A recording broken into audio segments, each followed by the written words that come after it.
Channel Nepali technical सिभिलमा यहाँहरूलाई स्वागत छ।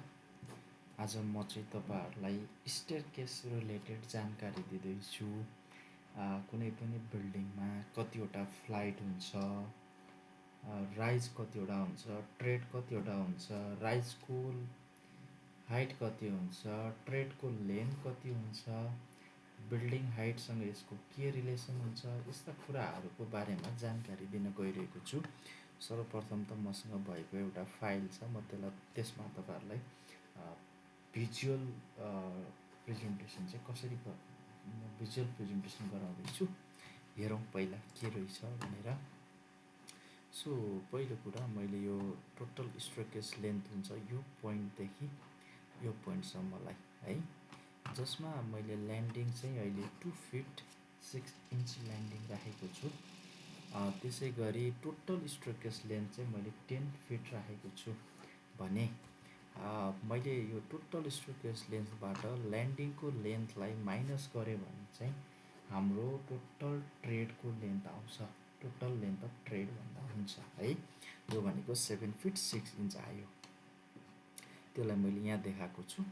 टोटल ट्रेड भनेको मेरो 7 फिट 6 इन्च छ, र जसमा बिल्डिङको हाइट चाहिँ मैले आफूले अहिले 10 फिट 6 इन्च एजुम गरेको छु। अब यसै गरी तपाईको यहाँनिर चाहिँ मैले यो सेक्सन देखाएको छु। यो सेक्सनमा जुन यो देखिरहनु भएको छ यो चाहिँ हाम्रो ल्यान्डिङ हो है, र यिनीहरू चाहिँ स्टेप्सहरू हो। स्टेप्समा भर्टिकल भएको जुन छ भर्टिकल यो चाहिँ हाम्रो राइज हुन्छ, र यो होरिजेन्टल लाइन चाहिँ ट्रेड हुन्छ। पहिलो जानकारी मैले तपाईँलाई यो गराएँ। अब यसपछि मसँग यहाँ छ, यसमा कन्सेप्ट अलिकति छ। जस्तो यहाँ मैले नम्बरिङ गरेको छु, भर्टिकल 4वटा नम्बरिङ छ। भन्नको मतलब यहाँ 4वटा राइज रहेछ। 4वटा राइज हुँदै गर्दा होरिजेन्टल मसँग जम्मा 3टा छ। मैले कलर पनि डिफ्रेन्सिएट गरिदिएको छु सजिलो होस् भनेर। 3वटा छ भने हाम्रो नम्बर अफ राइज चाहिँ ट्रेड भन्दा एउटा बढी हुँदो रहेछ, अथवा यसलाई यसरी पनि भन्न सकिन्छ कि नम्बर अफ ट्रेड चाहिँ राइज भन्दा 1 कम पनि हुन्छ। यसैले गर्दाखेरि यहाँ 4 र 3 देखिएको हो, र यो भर्टिकल जुन छ यो राइज हुन्छ, र यो होरिजेन्टल जुन छ यो ट्रेड हुन्छ। अब म यसैमा तपाईहरुलाई चाहिँ कसरी क्याल्कुलेसन गर्ने त भन्ने कुराको जानकारी गराउँछु हैन, यहीँनिर गराउँदैछु।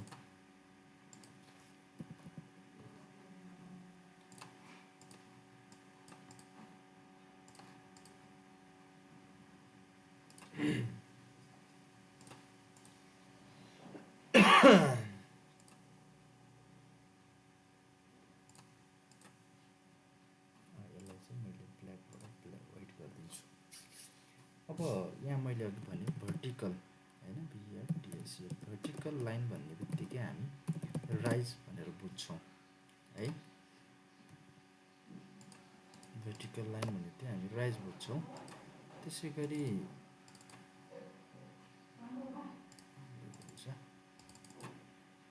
Horizontal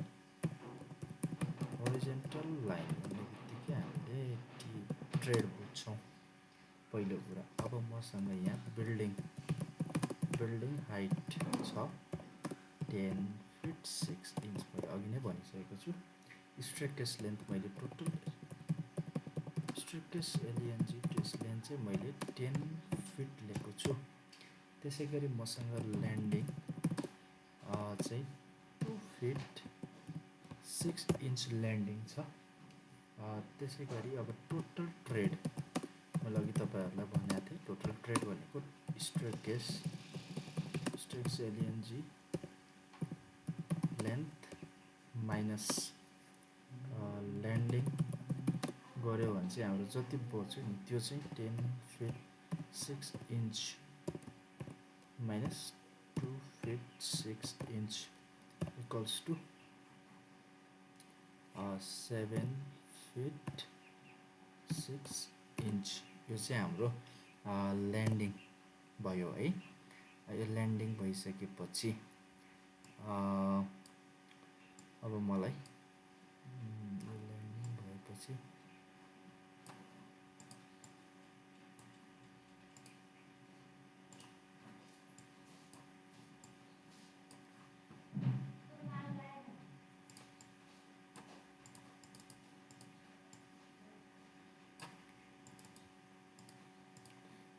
total strokes length 7 feet 6 inch भयो टोटल ट्रेड हामीसँग। अब मैले यहाँ चाहिँ डिजायर्ड डिजायर्ड युनिट राइज भनेर दिएँ।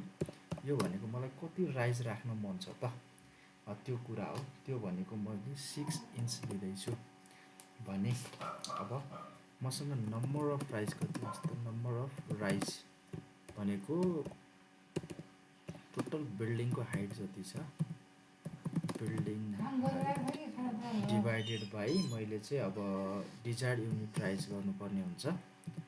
डिजायर्ड युनिट राइज गर्नुपर्ने हुन्छ। यो भनेको मसँग 10 feet 6 inch divided by 6 inch गऱ्यो भने 21 नम्बर्स आयो।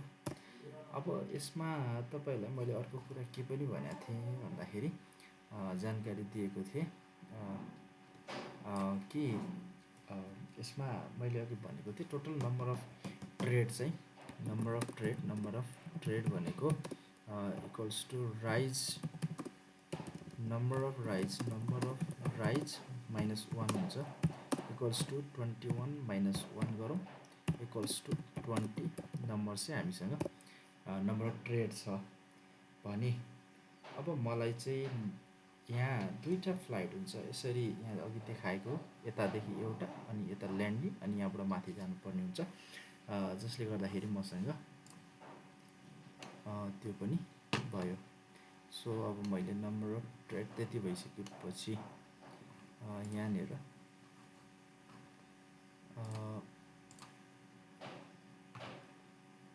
नम्बर अफ ट्रेड भएपछि मैले अब number of TREAD tread for 1 flight भनेर निकाल्नु पर्ने हुन्छ त 20 डिभाइडेड बाई 2 किनभने हामीसँग दुईवटा फ्लाइट छ इक्वल टु 10। यो भन्नुको मतलब हामीसँग 10वटा चाहिँ तपाईँको एउटा फ्लाइटमा ट्रेडहरू छ। सो अब म LENGTS length of 1 TREAD trade भनेर इक्वल्स गर्दैछु। यो भनेको चाहिँ मसँग टोटल ट्रेड कति छ त 7 फिट 6 इन्च ट्रेड छ जसमा मैले डिभाइडेड बाई 10 गर्नुपर्ने हुन्छ डिभाइड बाई 10 गर्दैछु। यो गर्यो भने मसँग 9 इन्च हुन आउँदो रहेछ। सो लेन्थ अफ 1 ट्रेड भनेको टोटल ट्रेडको लेन्थ बाई उ गर्दाखेरि 9 इन्च लेन्थ भएका हामीसँग 10वटा ट्रेड हुँदो रहेछ हाम्रो स्टेयर केसमा होइन त। अब यति भइसकेपछि म तपाईँलाई काउन्सिलिङ के अरे यो कन्क्लुजन गर्दैछु। Number of rise equals to कति हुन्छ त भन्दाखेरि 21 छ हामीसँग। Number of TREAD tread equals to 20 छ हामीसँग। त्यसै गरी DSIRD डिजायर्ड युनिट राइज होइन डिजायर्ड युनिट राइज भनेको चाहिँ मसँग 6 इन्च छ 6 इन्च छ। त्यसै गरी मसँग नम्बर अफ त्यसपछि tread length NGTS length for 1 होइन एउटाको लागि चाहिँ 9 इन्च छ।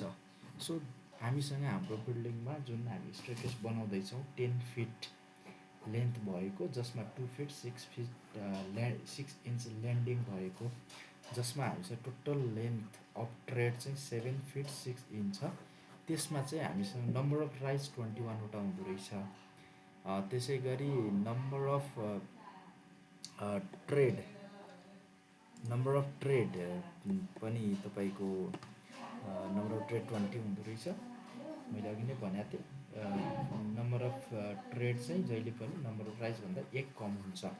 त्यसै गरी डिजायर्ड युनिट राइज भनेको 6 इन्च भयो र टोटल ट्रेड लेन्थ फर 1 एउटाको लागि चाहिँ 9 इन्च भयो।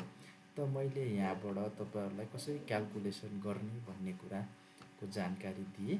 यो चाहिँ हाम्रो लागि एकदम महत्त्वपूर्ण छ। स्टेयरकेसको डिजाइनहरू गर्दा अरूहरू गर्दाखेरि हामीले त्यो बुझ्नुपर्ने हुन्छ। जस्तो म यहाँ तपाईँहरूलाई यहाँनिर यो देखाउँदैछु। बिल्डिङ हाइट र प्रोटेक्टेड यो भयो, भइहाल्यो। यति भएपछि यो कुरा चाहिँ बुझ्नुभयो होला तपाईँहरूले, कसरी हामीले चाहिँ स्टेयरकेसको क्यालकुलेसनहरू गर्न सक्छौँ, राइज र ट्रेडको साइजहरू भन्ने कुराको जानकारी पाउनुभयो। त्यसको लागि यसमा केही नबुझेको त्यस्तो केही कुराहरू छ भने तपाईँहरूले कमेन्ट गर्न सक्नुहुन्छ। म त्यसलाई चाहिँ सुधार्ने प्रयास गर्नेछु। अर्को भिडियोमा तपाईँहरूलाई त्यसलाई क्लियरिफाई गरिदिने प्रयास गर्नेछु। हाम्रो च्यानल हेर्दै गर्नुहोस्, च्यानललाई सपोर्ट गर्दै गर्नुहोस्। यहाँहरूलाई धेरै धेरै धन्यवाद दिन्छु। शुभ रहोस्।